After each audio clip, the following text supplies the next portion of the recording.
Jeff, good to see you, man. First time that we've seen each other since we were together on a rainy day in Boston, and an ill-fated trip to the Cardinals and Red Sox baseball game and a lunch at Cheers. So it's good to see you, my friend. Um, Great topic today. This is one that I don't think is talked about nearly enough, and I had not actually heard it called this until we had jumped on, and you had a name for it, internal multi-threading. We talk a lot about the different elements of sales deals.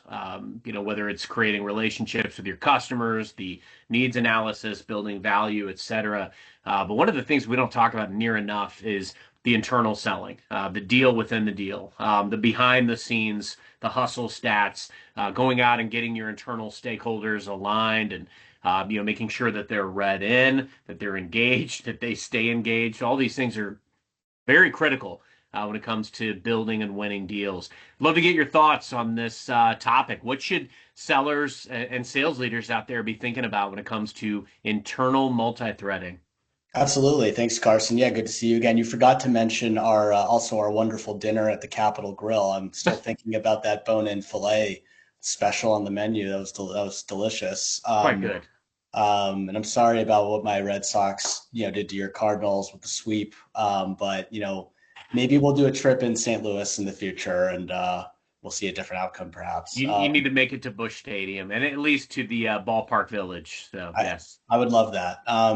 Yeah, I love the concept of internal multi-threading. There's a lot of talk about external multi-threading, and it's a big topic. People talk about how you have to multi-thread different stakeholders in your deals, but it stands to reason that if that's true in those complex deals, the same thing is probably true internally within your own organization. You can't sell a solution to a customer and then also be the guy who's gonna get them set up and the person who's gonna build the product for them. And you can't be a hero, a superhero for your customer. It's a team effort. You've got people on your team who have subject matter expertise that can help you out. And I think I think it's more so in enterprise deals where you'll see this, but I think it's really true in almost any deal, which is that whether it's your sales engineer and making sure that you're prepared for a call, and even doing like a post mortem on some of your calls with your sales engineer, that can be critically important. If you've got product people that might be coming in to join a call to talk about product roadmap, I found that to be pretty helpful in some more like strategic conversations. Sometimes it's more of just bringing in customer success, and whether customer success can help deliver on making an exception on when they might be a part of a conversation with you.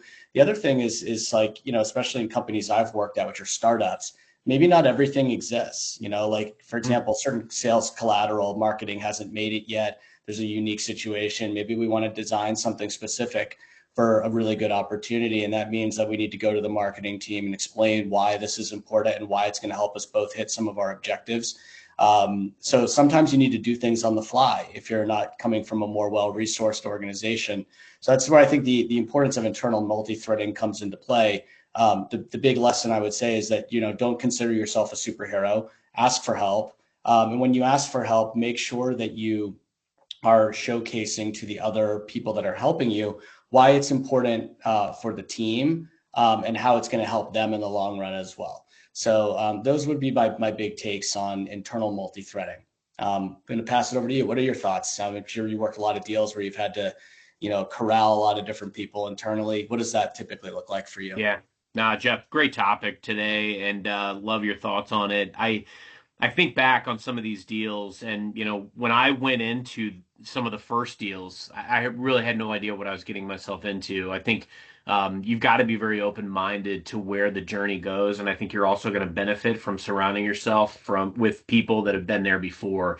Also, I loved how you made clear to talk about the fact that we can't be the superhero. I mean, in essence, you're a quarterback, right? You've got to call the play, you've got to orchestrate, you got to make sure people know where the ball's going, and that you read them in. I think back to one of the most profound deals in my career, and looking back, obviously it's very easy to connect the dots backwards and look at like what went really well. There were some internal stakeholders that I sold into the deal very quickly early on. And what I realized about it as well was I didn't get places with the deal because I went to people saying, hey, this is what I need and why, or this is what the customer needs and why, or this is what the deal needs and why. I went to people looking for feedback and guidance. And I said, this is where we have. This is the problem that the customer's trying to solve. I'd love to get your thoughts on how this plays into your realm. And there were hits and misses. There were some folks that got involved early on and stayed involved till the end, which is great. There were also times where I had people that I sold early on that got in the boat, but then they decided to vacate the boat. And then lo and behold, whenever the deal got really close to closure again, they tried to get back in the boat because they wanted to be on the big announcement that the deal landed. My point in saying this is getting people invested is important. And so it's also important to understand like what matters to those different internal stakeholders. There's a lot of different internal stakeholders that you may need to bring in. I mean, it could be people in legal, it could be people in, deal making and, what we have called a business desk, where you've got to get these folks to buy in on what you want to unlock in the way of incentives. It could be vendors, partners. There could be other internal stakeholders that stand to benefit in some way, shape, or form. And so you've got to make sure that you understand who all is going to be involved. The other thing, too, is you've got to read in your boss. You've got to make sure that your boss knows what you're doing and why, and that they're aware. In very recent memory, I have a deal situation, and knowing now what I didn't know then, going into these situations and being able to see around corners based on prior experience, I know that I need to keep my boss apprised of what I'm trying to achieve. Ultimately, we will need their leadership as well. And so knowing what their leadership is going to expect, which might be a pretty robust map of where we're going to go, what's in it for our company, what I'm thinking about, showing that I've turned over every stone in investigating what the possibilities of this deal are.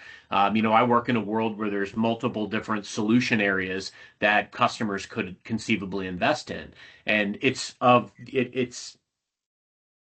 customer has a vested interest in knowing the different investments that they could make that could unlock discounts, resources, dollars for them. And so it behooves me and my team to make sure that we're exploring all avenues that are viable for us to go down together from a deal perspective. Not all of them are going to pan out, but it's important to go out to those different stakeholders and make sure that they are read in and that they know that there might be an opportunity in their discipline area, because then they're going to lean in and they're going to invest and they're going to bring their strengths and their skills and their superpowers. So the key element is, and I love that you pointed this out, you've got to make sure that you're proactively reaching out to these folks. You've got to make sure that you're reading them in on what's in it for them. You can't, you've got to check your ego at the door. You've got to make sure that you make it about them and not about you. And, sometimes it's very tricky because I've seen situations where parts of the deal, the customer wants to peel it out. And now this group over here stands to lose and they're looking at you. And there's, it's challenging to finesse and massage these things, but it's important to keep your internal team inspired and in the loop. I found a lot of success by spinning up Teams chats with just the groups that cover the specific components of the deal. That way we can communicate.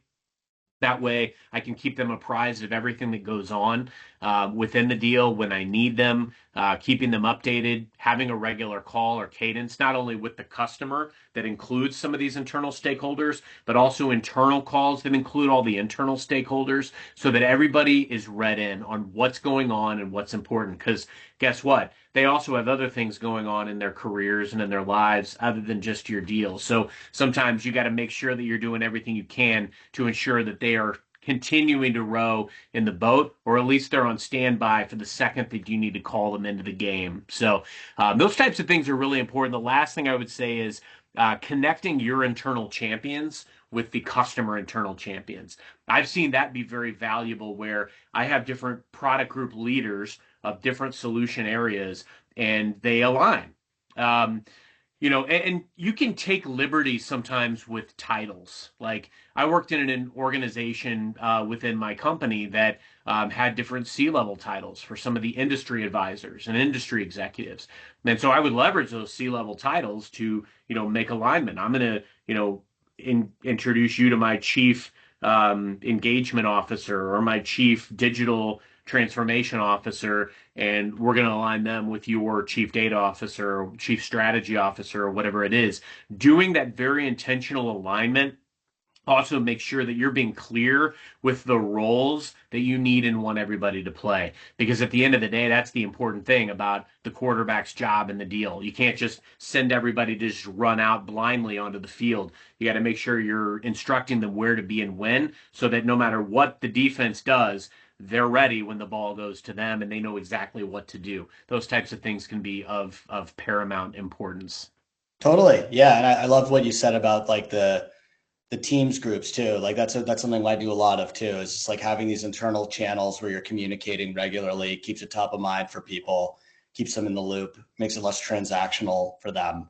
I think that's a great piece of feedback there. Yeah, and I think people don't talk about this enough because it's hard and because it looks different every time. I mean, it's probably easier to talk about the components of a sales deal. These are the things that are often the hustle stats that happen behind the scenes. And I've found a lot more success by being super humble and not, acting like I knew everything, because often in these situations you don't.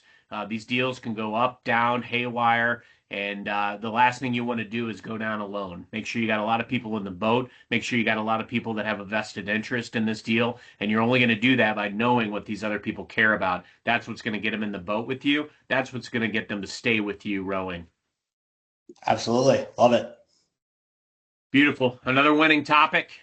Jeff, always good to see you, man. We'll see you next time. You too. Thanks, Carson.